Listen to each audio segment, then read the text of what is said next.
है ना, अपने जो सूत जी से बहुत सारे, नमीशनारायण में सूत जी से बहुत सारे ऋषि मुनियों ने पूछा कि सूत जी हमें बैठे हैं, हमें थोड़ा कंफ्यूजन है, दुर्वासा मुनि की स्टोरी सबको पता है कि दुर्वासा मुनि ने अम्बरीश महाराज के साथ जो हुआ, रिपीट करने की मुझे जरूरत नहीं है, पर किसी को नहीं भी पता तो पूछ सकते हैं। तो दुर्वासा मुनि ने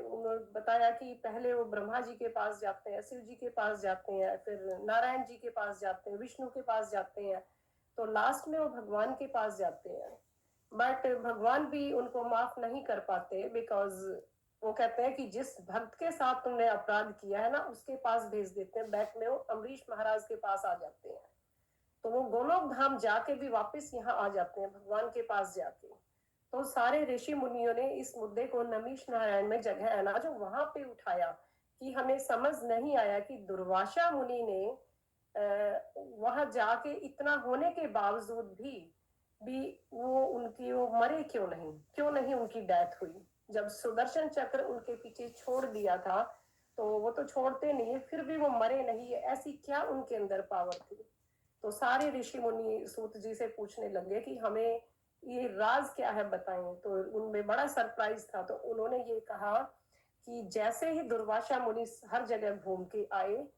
इसीलिए नहीं उनकी डेथ हो पाई, उनकी बॉडी झुलसने लगी, तो सारे बोले कि बॉडी झुलस गई कि अभी इनकी डेथ होने वाली है, फिर भी नहीं हुई। तो उनका राज पूछने के लिए सारे जिज्ञासा उठी उन सारे ऋषि मुनियों में ने। तो उन्होंने कहा, इन्होंने पूरा 1 महीना जो पुरुषोत्तम मास जो आया था, उसमें शास्त्रों के अकॉर्डिंगली, जैसे शास्त्रों में लिखा हुआ है वैसे ही उन्होंने उस वर्षिप की थी, पुरुषोत्तम भगवान का आदर किया था। और पुरुषोत्तम जो मास है, वो एक भक्त है, उनका भी बहुत अच्छी तरह से आदर किया था, इसलिए उनकी बॉडी झुलस गई पर वो मरे नहीं थे। तो इतना इसका महत्वपूर्ण है ना इस पुरुषोत्तम मास का, कि ऐसे ही सेम जैसे पांडवों के साथ भी ऐसे ही हुआ था। पांडव सारे बाहर चले गए थे, उन्होंने ये पता था कि भी, तो युधिष्ठिर ने पूछा कि भगवान से, कृष्णा से, कि आप हमें ये बताएं कि हमारी ऐसी दुर्दशा क्यों हुई है। तभी उन्होंने कहा था कि आपने इस मास का पता होते हुए भी आपने इस मास का पालन नहीं किया, इस मास को महत्व नहीं दिया, नहीं महत्व दिया, तो जो भी हम भी जो है, हमें पता नहीं है किसी चीज का, दैट्स ओके, भगवान माफ कर देंगे।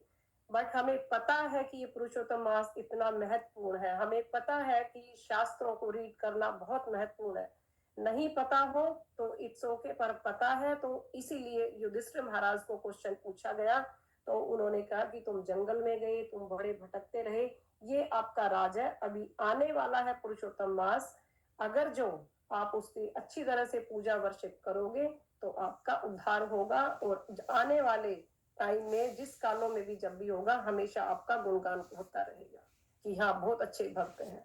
तो ऐसे ही द्रौपदी माता जी का एक छोटा सा एक एग्जाम्पल है। द्रौपदी माता जी ने जब भगवान को पुकारा कि मेरी लाज बचाओ, द्वारिकाधीश मेरी लाज बचाओ, कई नामों से पुकारा उन्होंने, पर वो नहीं आई, बिकॉज द्रौपदी माता जी ने सिर्फ अपने लिए पुकारा था उनको।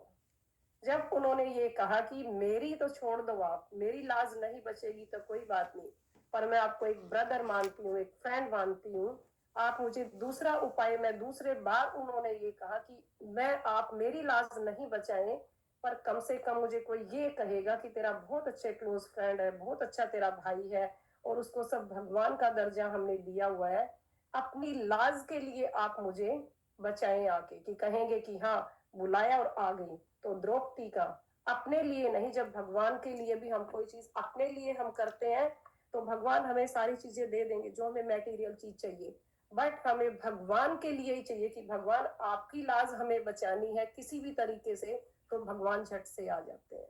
तो हमें बड़ा दिल से और ध्यान से, हमें छोटी छोटी चीजें हमारे शास्त्रों में जिनका हमें मनन भी करना चाहिए और हमें उनका पठन भी करना चाहिए, और जो लिखा हुआ है एज इट इज हमें दूसरों को पास करना चाहिए। जो जिसके लायक है ना वो ही कर सकते हैं। जैसे इतने बड़े बड़े अपने इस्कॉन में बाहर भी महाराज है, प्रभुपाद जी भी है, ऐसे ही लीला अमृत में भी एक ऐसे स्टोरी, पुरुषोत्तम मास में, मुझे नाम ध्यान नहीं है उनका, एक अपने बहुत अच्छे महाराज है, उन्होंने कहा कि मैं आपसे दीक्षित हूँ, बट आप तो कहते हो कि भी आप भी सारे दिन हरि का नाम जपना है, हरे कृष्णा सारे दिन जपना है, बट आप तो मसाज भी करवाते हो अपनी बॉडी की, और आप घूमते फिरते भी हो, और आप ग्रंथों को भी लिखते हो, तो आप सारे दिन तो आप नहीं करते, तो हम कैसे माने जो आप खुद नहीं करते। तो वो हमें आप कह रहे आप करें, हम तो कर ही नहीं सकते बिकॉज आपका लेवल बहुत ऊपर है हमारे से, तो आप हमें बताए आप नहीं करते। तो बोले कि प्रभुपाद जी ने क्या कहा, सबने सुना भी होगा मेरे ख्याल से, तो प्रभुपाद जी ने कहा मेरी बैक में आप जाएं और जो मेरी रीढ़ की हड्डी है ना आप वहां अपना कान लगाएं। तो उन्होंने कहा, तो जैसे रीढ़ की हड्डी पे कान लगाया उन्होंने, तो बस हरे कृष्णा